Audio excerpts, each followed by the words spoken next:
Hey there, I'm Susan Yates, author and speaker, and today we're talking about holiday stress and how to get ahead of it.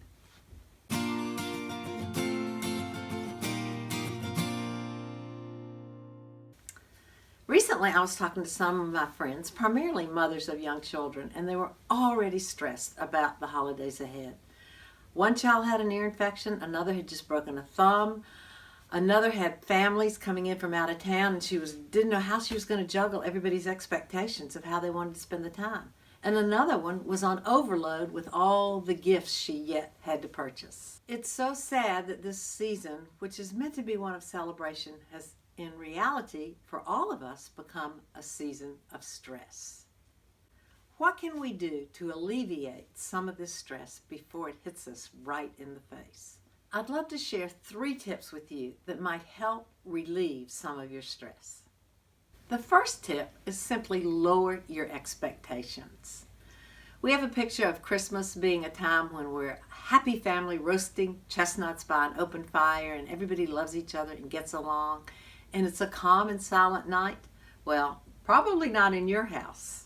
Instead, we're stressed, we're anxious, and there's too much going on. We need to stop and ask a friend or brainstorm with a spouse, what can I do to establish realistic expectations during this season? How can we better love the Lord during this season and love one another? And what will that look like for our family? A second thing that will help is to simplify your lifestyle. We live in a culture that screams more is better, but this is not necessarily so. What we need to do for some of us before our schedule gets too full is sit down and mark out time alone over the next few weeks, time with family, and then time with just some very close friends. We have to ask, do I really need to decorate my mailbox because everyone else is? Do we need to have that cookie party because it's been a tradition for years? What can we eliminate and what can we add that will enable us to have a calmer, less stressful season? A third thing that will help is to determine now what you can delete during this season or postpone until a future date.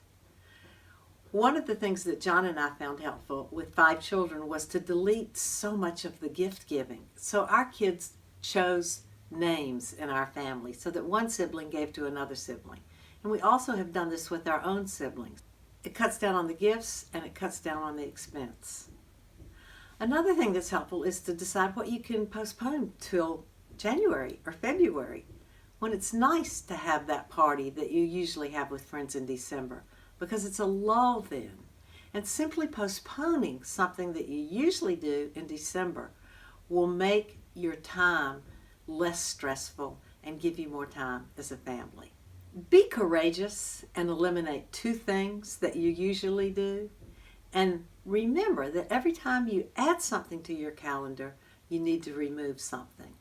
What really matters at this season is that we're celebrating the birth of Jesus, God sending His only Son to be born in a manger, to die on a cross, in order that we might have life and have it abundantly. I hope y'all have a great holiday season, a great celebration of the birth of Jesus with your family. And I have a Christmas gift for you. These are 4 of our one-word cards. 1 word, 1 verse, and 1 thought for 1 day or 1 week.